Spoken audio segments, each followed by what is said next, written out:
Hey, Dan Blatz here again. I wanted to speak to you today about your relationship to your children. I think next to the relationship that you have with your spouse, the relationship you have with your children is of utmost importance, the most important next to the one you have to your spouse.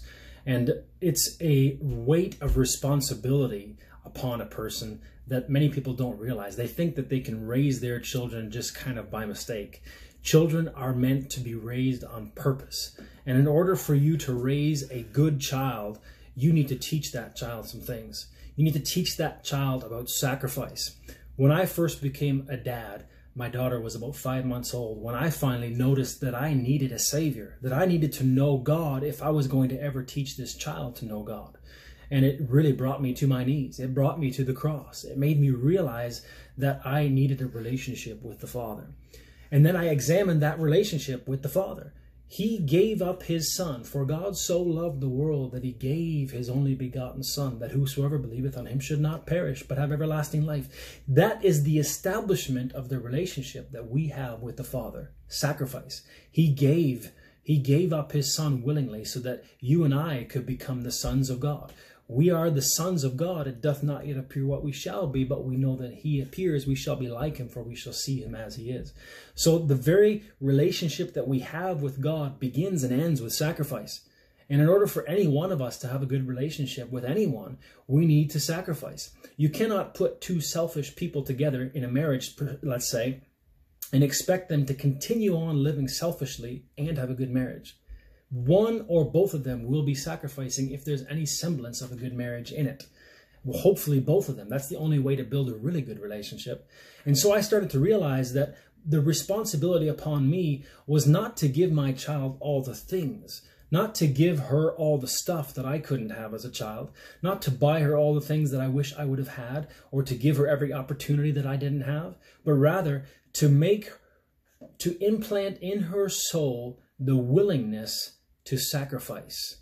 And by that also pointing her to the cross, so that one day when the gospel would penetrate in her heart and soul, that it would feel right, that it would seem like the natural course. Of course, God gave up his Son. Sacrifice is obviously the best way to go about life. In this world, we will have tribulation and we will see suffering. We will have difficulty, but do it with joy. Do it with promise and hope of something better.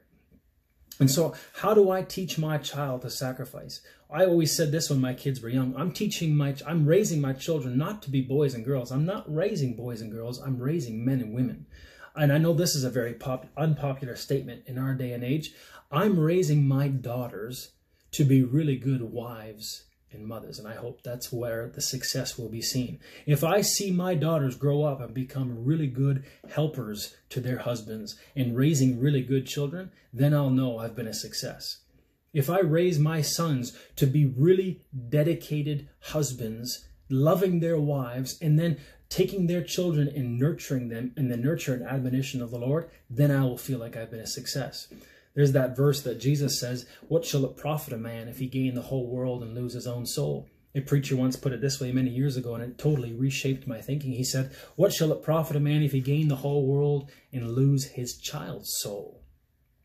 If I'm investing all my time and energy and effort into building a career or building a business or making tons of money, and if I sacrifice my child in the meantime, it won't matter one whit how much stuff I got them. I've seen so many dads spend 70, 80 hours a week at work buying their kids all the stuff that they think will give them happiness, when all you're producing in them is a life of pleasure and entitlement. You're producing socialists and communists. You want to teach your child that suffering is the way to success. Not always suffering on purpose, but that when suffering comes, because it will come, that they're willing to put up with it, and that they put up with it with joy. And one of the ways that I found was really beneficial for this was by having multiple children. I'm not giving any kind of prescription saying have this many children, or if you have lots of children, you're automatically godly. I'm giving general ideas. One of the best ways to teach your child to be selfless and to be willing to sacrifice is to give them siblings. There was a billboard that we saw a while back online that it was posted in BC, I believe. It said, the best thing you can do for your child is to not have another. And I think that's completely opposite of what God prescribes. The Bible says that blessed is the man who has his quiver full of children, a quiver of arrows full of them.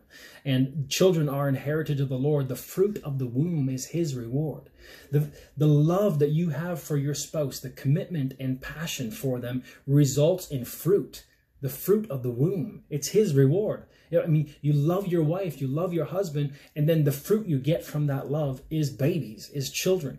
And then by putting them in the same room, you're forcing them to live a life of sacrifice. You're imprinting on their soul that sacrifice is good, that a way to joy and peace and success in this world comes through giving up, through sacrificing for the present so that you can have what you want in the future.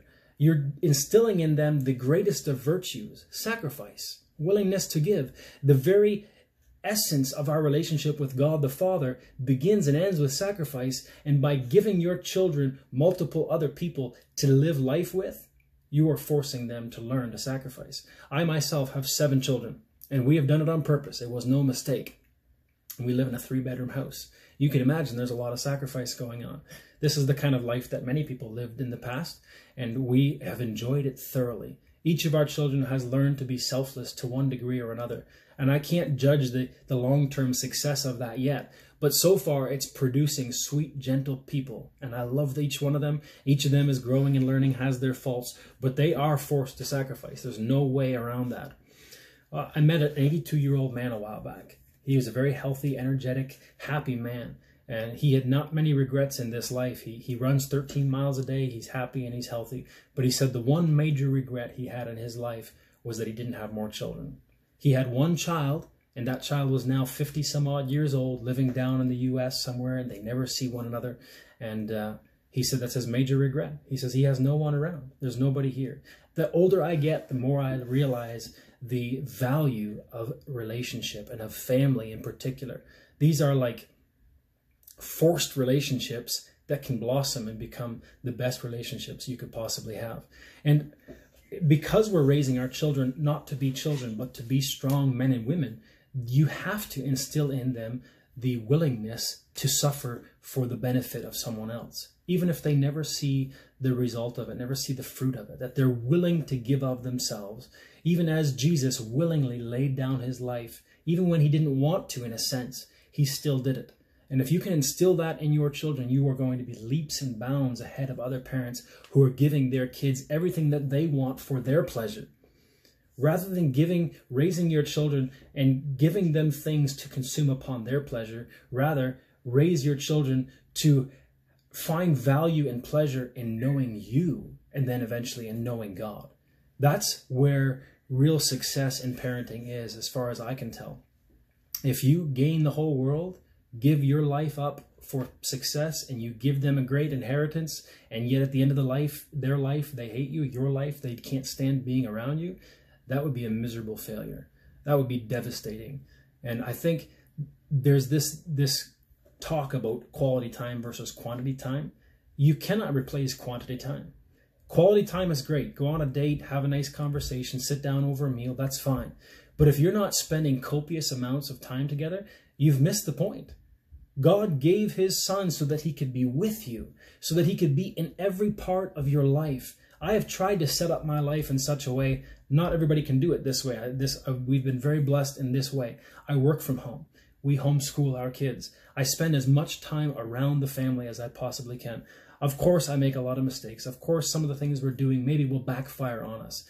But I would rather err on the side of having spent too much time with my family than having been wildly successful financially and having lost my children. That's got to be balanced. I'm learning, I'm growing. I want to be successful in every way that I can. But my primary calling is first and foremost to my wife, bar none. Secondly is to my children. Those are my top 2 priorities. After that, it is the church. And I think if every family was to prioritize their relationships in the home, it would fix their community to some degree. And if communities were built on the idea of family and a sacrifice for one another, it would fix our society. And I also believe that if a family is functioning properly and well, with love and harmony and grace and sacrifice, it is possibly one of the best, if not the best, tool for evangelism. If you want to teach someone about the gospel, obviously marriage is a beautiful way to do it, and family is second unto it. Those two things, marriage and family, which obviously the two are very intertwined and linked, are like pictures of what God has done for us. They speak to us of sacrifice, of love, and of tenderness, unconditional love. That's what marriage and family is. And that's why the devil's after it to such a strong degree. Our society wants us to abolish the idea of family and to do away with the old-fashioned patriarchy, as they like to talk about it. But a father who lovingly, sacrificially loves his wife and then the children, there is no better recipe for success in this world. Don't let the foolishness, or rather the cares of this world and the deceitfulness of riches, rob you of your reward by taking you away from the old-fashioned family dynamic. Love your wife, and that will provide a wonderful foundation and garden bed for the fruit of loving the children, and then teaching those children to interact with sacrifice. The more selfish people interact with one another, the more they have to sacrifice, the softer they become, the more pliable they become. And then hopefully one day when the gospel finally penetrates your child's soul, it will feel like the right thing. They will recognize it as good. Yes, God himself is not just judging. He's not just sitting up in heaven looking to blast the sinner. Rather, he gave up his son to die for us so that he could relate to us, so that he could have us for his own. Bring that, there's many more things that could be said, but take that concept and bring it into your family, into your vision and passion for your family in the future, and you will be leaps and bounds ahead of what any psychologist could teach you about parenting. God bless.